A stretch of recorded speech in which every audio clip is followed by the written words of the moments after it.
ঢাকার আলোচিত সংসদীয় ১০ আসনে প্রার্থী ঘোষণা করেছে বিএনপি। ত্রয়োদশ জাতীয় সংসদ নির্বাচনকে সামনে রেখে এই আসনটিকে নিয়ে বেশ আলোচনার সৃষ্টি হয়। বৃহস্পতিবার বিকেলে রাজধানীর গুলশানে দলের চেয়ারপারসনের কার্যালয়ে ১০ আসনের প্রার্থীর নাম ঘোষণা করেন বিএনপি মহাসচিব মির্জা ফখরুল ইসলাম আলমগীর।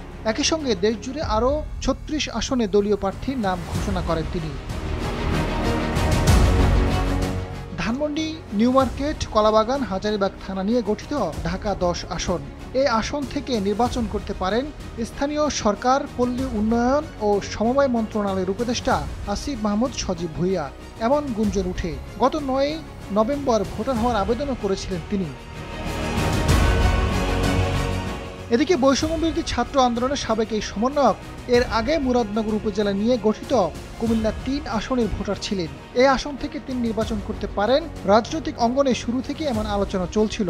পরে গুঞ্জন উঠে বিএনপির সঙ্গে আসন সমঝোতা হলে অন্তর্বর্তী সরকার থেকে পদত্যাগ করে ঢাকা ১০ আসনে নির্বাচন করতে পারেন আসিফ ভুঁইয়া। বিএনপি গত নভেম্বরে ২৩৭টি আসনের প্রার্থীদের নাম ঘোষণা করলেও ১০ আসন ফাঁকা রাখে।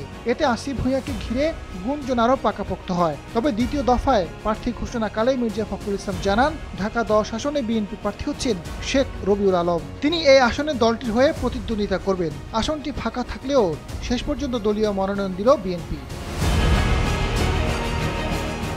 ঢাকা ১০ নিয়ে ব্যাপক আলোচনা হলেও স্পষ্ট হলো বিএনপি থেকে মনোনয়ন পাচ্ছে না আসিফ মাহমুদ সজীব ভুঁইয়া। তবে তিনি কোন দলের হয়ে নির্বাচন করবেন সেটি এখনো পরিষ্কার নয়। আজাদ ফারুক, সময়ের আলো।